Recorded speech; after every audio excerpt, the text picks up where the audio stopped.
अस्सलाम वालेकुम viewers. Khayaban mix martial arts MMA route की तरफ से हस्बे वादा अपना अगला वीडियो लेके आपकी खिदमत में हाजिर हैं। कुछ कॉल करार था आपसे कि UFC 261 जो आज रात और कल सुबह इवेंट होने जा रहा है उसके मुतालिक कुछ एनालिसिस कुछ प्रिडिक्शन करेंगे। तो अव्वल तो रमज़ान की मसरूफियात की वजह से वक्त निकालना मुश्किल होता है, फिर कुछ ज़ाती तबीयत की नासाजी के बायस भी मामला आड़े आए। बहरहाल कोशिश है एक मुख्तसरन इस पूरे टूर्नामेंट का इयादा किए देते हैं। आपको एक ओवरव्यू मिल जाएगा, एक पेश मंज़र आपके सामने होगा कि इस टूर्नामेंट में इस इवेंट में इस पंडाल में कौन से मुकाबले होने जा रहे हैं और कौन से वो फाइटर्स हैं जिनका नाम काबिल ज़िक्र है। तो सबसे अहम सफ़े अव्वल की शह सुर्खी मेन इवेंट फाइट कमर उस्मान और होरे मास्विडाल के दरमियान होने जा रही है। कमर उस्मान मेरा ख्याल है 5वीं या 4थी बार अपने टाइटल का दिफा कर रहे हैं और बज़ाहिर हमारी राय के मुताबिक कामयाबी से दिफा करते हुए दिखाई भी दे रहे हैं। होरे मास्विडाल से इनका आखिरी मुकाबला 8-9 महीने पहले हुआ था। बड़े एक तरफा से अंदाज में इन्होंने मास्विडाल को 5 राउंड तक अपने घूंसों और टेक डाउन्स का और क्लिंच का निशाना बनाया, लेकिन किसी तौर इनके बाद में आने वाले इंटरव्यूज से भी ये बात आया हुई कि उस्मान खुद मुतमईन नहीं थे इस फैसले से। वो चाहते थे कि फिनिश करें मास्विडाल को और अपनी बालादस्ती साबित करें। चुनाचे उन्होंने गिलबर्ट बर्न्स के ख़िलाफ़ कोई एक आध महीना कबल जब अपने टाइटल का दिफा किया तो उसके बाद फ़ाइट के बाद होने वाले इंटरव्यू में बरमला ऐलानिया उन्होंने होरे मास्विडाल को अगली फ़ाइट देने की खुशखबरी सुनाई। हालांकि मास्विडाल ने 9 महीने पहले जो कमर उस्मान से फ़ाइट की उसके बाद से वो किसी और से फ़ाइट भी नहीं कर पाए, तो यकीनन वेल्टरवेट के दूसरे एक्टिव फाइटर्स का ज़्यादा हक बनता था। लेकिन मास्विडाल कमर उस्मान उस एक शक को, उस वहम को, या वो एक जो खला सा रह गया था पिछली फाइट में, उसको दूर करना चाह रहे हैं कि अब की बार वो मुकम्मल फिनिश करेंगे होरे मास्विडाल को और अपनी मुकम्मल सरपरस्ती और अपनी बालादस्ती साबित करेंगे। तो मास्विडाल की 50वीं प्रो फाइट है। मतलब आप उन्हें चाहें या ना चाहें, बड़ी ज़बरदस्त कारकर्दगी और बड़े ही दिल जिगर की बात है 50 प्रोफेशनल MMA फाइट्स में शिरकत करना और उसके बावजूद भी उसके बाद टाइटल फाइट्स की दौड़ में शामिल रहना। तो हमारे होरे मास्विडाल बेपनाह खिराज तहसीन के मुस्तहिक हैं। लेकिन एक वॉल्यूम फाइट होने जाएगी। अगर होरे मास्विडाल अपनी मुकम्मल आर्सेनल, अपना मुकम्मल हथियारों का जो गट्ठड़ है वो खोल भी दे तो एक स्लग फेस्ट, एक घूंसों का मुकाबला सा होता हुआ नज़र आ रहा है। और पिछली कुछ फाइट्स में कमर उस्मान की बड़ी ज़बरदस्त रीत रही है कि अच्छे घूंसे खाकर भी बड़ी मजबूत चिन के साथ वो मैच में वापस आते हैं और फिर अपने मुकाबिल को ज़ेर करते हैं। तो हमारी राय के मुताबिक नॉकआउट अगर हुआ तो प्रोबेबली कमर उस्मान की जानिब से होगा। होरे मास्विडाल नॉकआउट करने में कामयाब नहीं होंगे। हमारा अंदाज़ा बताता है ये फाइट 5 राउंड्स पूरे करेगी और बिल्कुल पिछली फाइट ही की तरह जजेस डिसीजन की बुनियाद पे इसका फैसला होगा तावक्ते, या फिर एक वाहिद चेंज ये हो सकता है कि कमर उस्मान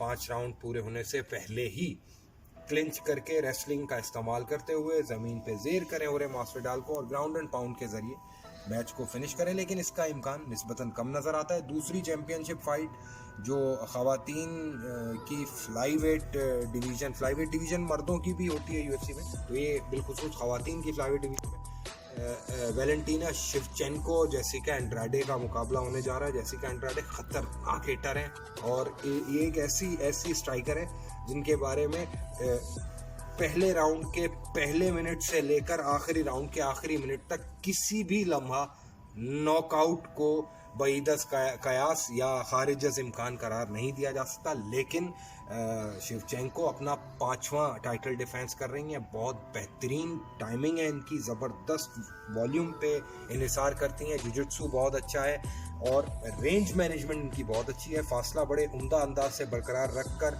मुखालिफ पे वार करती हैं और उसको उकसाती हैं कि वो इन पर हमला करने की कोशिश करें और इस असना में मुख्तलिफ कॉम्बिनेशंस के ज़रिए अपने पॉइंट्स की तादाद बढ़ाती रहती हैं। लेकिन बरखिलाफ कई पंडितों के, देखिए राय किसी की भी कुछ भी हो सकती है और हमारा कयास, हमारा विजदान या हमारी कैलकुलेशन ये बताती है कि अब की बार इस फाइट में प्रोबेबली एक अपसेट होने जा रहा है। जेसिका एंड्राडे कुछ न कुछ मार खाएंगी, कुछ उनको ज़र्ब उठानी पड़ेगी, लेकिन महसूस होता है कि ये फाइट पहले या दूसरे ही राउंड में नॉकआउट के ज़रिए जेसिका एंड्राडे जीतने में कामयाब हो जाएंगी, अपसेट करने में कामयाब हो जाएंगी और नई चैम्पियन कहलाएंगी। ख़वातीन की फ्लाईवेट डिवीज़न की तीसरी काबिल ज़िक्र फाइट थी स्ट्रॉवेट डिवीज़न, सिर्फ ख़वातीन के लिए मखसूस है यूएफसी में, और उसकी बेताज बादशाह हैं चाइना से ताल्लुक़ रखने वाली विली ज़ैंग। और अपनी पिछली फ़ाइट में आखिरी बार इन्होंने जोआना जर्डेज़िक से चैम्पियनशिप के लिए मुकाबला किया था और मेरी नाक़िस मालूमात के मुताबिक यूएफसी की हिस्ट्री में इस तरह की कोई और फाइट फिल वक्त मैं रिकॉल करने से या उसे याद करने से कासिर हूँ। मर्दों में भी इस तरह का मुकाबला बहुत कम देखने को मिलता है। यूएफसी की तारीख की बेहतरीन फाइट्स में से एक है। जजिस के डिसीजन के बुनियाद पे विली ज़ैंग को फातेह करार दिया गया।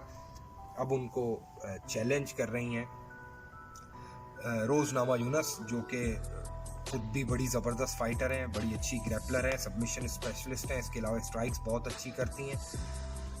मुकाबला कांटे का होने की उम्मीद है, लेकिन हमारा कयास बताता है कि रोज़ नामायूनस कितनी ही कोशिश क्यों ना कर लें, बहरहाल ये एक अपहिल टास्क है, एक मुश्किल चैलेंज है जो उनके दरपेश है और वो इसे सर करने में कामयाब नहीं हो पाएंगी। विली ज़ैंग पॉइंट्स की बुनियाद पर थोड़ा सा सेफ लड़ते हुए, डिस्टेंस मैनेजमेंट करते हुए ये फाइट्स जीतने में कामयाब हो जाएंगी। बकाया 2 फाइट्स जो कि मेन इवेंट या चैंपियनशिप बाउट्स नहीं है, उनका भी एक ओवरव्यू देते चले। ओरिया हाल और क्रिस विडमैन के माबैन मिडिल वेट पे मुकाबला है। क्रिस विडमैन ज़बरदस्त रेसलर हैं, साबिक चैंपियन लाइट हैवीवेट रह चुके हैं, लेकिन ओरिया हाल इस वक्त अपनी कैरियर की बेहतरीन फॉर्म में है। ज़बरदस्त स्ट्राइकिंग अब वो अपनी इंप्रूव कर चुके हैं, ग्रैपलिंग इनकी बहुत अच्छी है, तो मुकाबला कांटेदार हो सकता है। लेकिन उमूमन हमारा अंदाज़ा यही है कि क्रिस विडमैन उरिया हाल को ज़ेर नहीं कर पाएंगे। उरिया हाल ये मुकाबला जीतने में कामयाब हो जाएंगे। आखिरी मुकाबला जिमी क्रूट, 25 साल नौजवान उभरते हुए लाइट हैवीवेट हैं, ज़बरदस्त नॉकआउट आर्टिस्ट हैं। इनका मुकाबला है सीजन, बहुत ही एक्सपीरियंस, बहुत ज़बरदस्त धीमे मिजाज के फाइटर हैं एंथनी स्मिथ। और एंथनी स्मिथ के लिए प्रॉबेबली ये पहाड़ी, उनके कैरियर की जो पहाड़ी है उसका ढलान का सा मामला है, अब वो नीचे की तरफ उनके कैरियर का सफ़र है। मेरा ख्याल है ये फाइट उनके कैरियर में फैसला कुन साबित होगी। मुकाबला अच्छा होने की तवक्को है। 3 राउंड का मुकाबला है। 20% भी मेरा क़यास इस बात को विजुअलाइज नहीं कर पा रहा कि ये मुकाबला 3 राउंड पूरे कर सकेगा। 80% गुमान यही है कि यह मुकाबला पहले दूसरे राउंड में ही इख्तिताम पजीर होगा। जिमी क्रूट नॉकआउट के ज़रिए फातेह करार पाएंगे। इस टूर्नामेंट के हवाले से आपकी राय, कोई सवाल, कोई मज़ीद बात जो आप करना चाहते हो इस वीडियो को हवाले लेके वो कमेंट्स में शेयर कीजिएगा, कमेंट्स में लिखिएगा, इस वीडियो को शेयर करें। और आगे भी इस किसी भी और फाइट या किसी और फिक्सचर के बारे में मालूमात या दिलचस्पी रखते हों तो हमें बताइएगा, हमें खुशी होगी आपको जवाब देके और उस मौजू पे मज़ीद आपसे गुफ्तगू करके। फिलवक्त के लिए इतना काफ़ी है। Bye bye.